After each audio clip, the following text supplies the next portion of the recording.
Brewer Media Group, you're here with Tula, and I have Captain Vincent with me today from the Chattanooga Fire Department. How you doing, sir? I'm doing good. How you doing today? I'm doing good. So we want to talk a little bit about, you have a recruitment campaign going on right now. Tell us a little bit about that. Yeah, so we have our application. We're in the process of getting ready to hire for our next academy, which starts in October. So from March 1st to May 1st, our application process is open, and we'll start our testing in the month of May. So, you know, if you know somebody that's interested and want a changing career or want to start a career, this is that opportunity.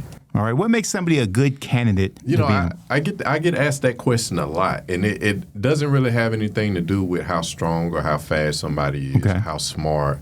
It's about, are you willing to help the person to your left and right? Are you willing to serve others? That's the biggest thing that I look for when I talk to individuals. Are you willing to help somebody? Right. You know, because this is a career that isn't based on being an individual. Right. It's about teamwork. It's about family. It's about making sure that you do what you need to do to make sure you get home the next day, but also the people that you're working with, they get home to their families as well. Process is open from March 1st to May 1st. So we got about 2 or 3 more weeks before it closes. Right now we're up to over 300 applicants. Wow. So we're moving. We have made, when I started in this position, we have made a 975% increase in recruitment. Oh, congrats! So we're not having any issues getting people to apply and fill our seats in the academy. Now it's like, all right, let's continue to make sure we get the right people in the seats. And it's not about numbers. It's just about getting people interested in doing something that is bettering themselves and bettering the community, and not just looking at it as a job or a paycheck, you know. But it's a fulfillment. All right. So what's the application process? Like, say I'm interested. How does one go about getting in through the application process? Yeah. So the application, first you go to the city website, Chattanooga.gov, and you go to careers, employment, and go from there.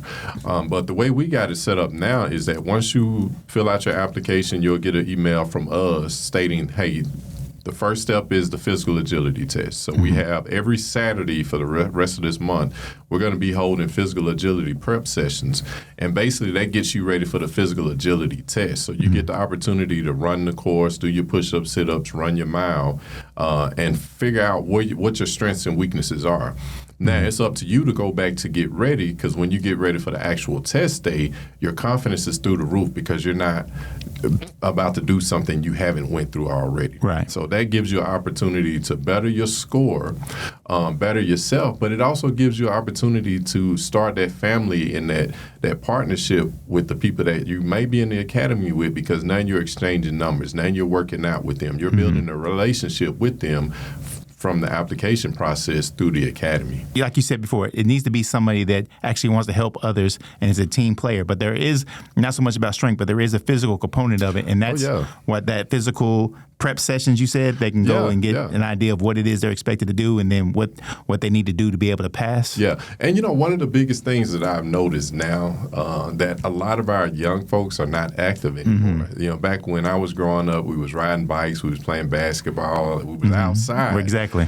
So now, you know, we've had one prep session, and I'm noticing our young people aren't able to get through the physical agility. Halfway through the course, they're giving up. You know, it's because they're not in shape. They're not active. And that's one thing, you know, and I don't want people to prepare for this job, start getting active, become a firefighter. Right. This should be a part of your life. Right. You know, change your culture, eating and walking, just moving. Yeah, exactly. The best thing for them to do if they're interested and they are kind of concerned about, okay, I might not be the most fit person, is to go out there and try these prep sessions so they can get an idea exactly what's expected so they can start working on those things like you said. And I noticed that.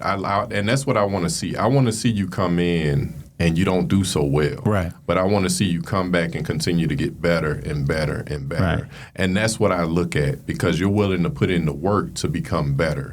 And when we put firefighters in the academy and on these trucks, I want somebody who's willing to put in the work to help the community they serve. So all of that matters. You don't have to run the fastest obstacle course time. You don't have to do the most push-ups and sit-ups. But if you've improved from day one up until it's time to take the academy test, that's what I'm looking for. I want to see that improvement. And it's best to start those prep sessions because then you can get, like you said, set goals like, okay, I need to improve on this. I need to improve on that. Let me work towards these goals. Yeah. And then they're talking to y'all and helping you. You're helping them through the process. Okay, we need you to work on this. We need you to work on that. Okay, that's good. Because, you just imagine showing up the day of the physical agility test and you don't finish. Right. What does that do to your confidence? Right. And even if you don't make it this year, now you know what to expect for next year, and that should give you enough confidence to go back to the drawing board and continue to work to get better and see what happens next time. So is that how often you have them, is once a year? Once a year, and we're changing it. We used to start it every January, but now we're shifting it to October. So we have a current class that's in right now. They graduate, I think, in May or June, maybe July, and we're starting this next academy October 2nd. So we're looking to fill anywhere from 15 to 20 positions in this next academy. All right. Okay. Is there anything else that you want our listeners to know about the whole process or what it takes to become a Chattanooga Fire? Yeah, we want people. We opened up the residency. I know a lot of people were fearful that we were going to start getting people from outside the city and other areas to come in.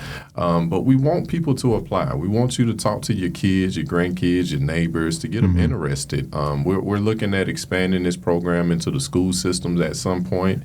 But we're not looking for. We want people who want to be Chattanooga firefighters, and we're willing to put in the help to help you make that dream a reality. And they can do that by going to Chattanooga.gov. Go to Chattanooga.gov to careers, to the Chattanooga Fire page, and go from there. And if you follow us on social media, go to one of our social media, and we'll have a post somewhere that you can click on the application process. I have noticed y'all do a good job of keeping up with that. Now, there's always new posts. There's always you telling us what's going on in the city and what's going on with Chattanooga Fire Department. So that's great. I like following that page. Yeah, we're in the social media world now, so we gotta stay with the times. Yeah, because people, you only think sometimes of only fires, but there's so much more that you all do. So much, yeah. So can you give us examples of some of the scope of services? Yeah. So in my role as community outreach and recruitment coordinator, it's about bridging that gap with the community and the fire department. So for me to go out to a community to talk about fire safety, talk about recruitment, but then to talk about, hey, what can we do to help you guys out?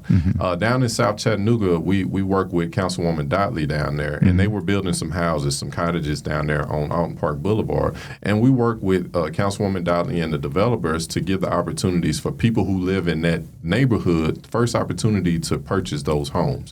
So working with different realty groups to have financial literacy classes, to work on their credit score, to be able to, what can I do to purchase a home? And people will be like, well, what does that have to do with the fire department? Well, that's part of what we're supposed to do. Right.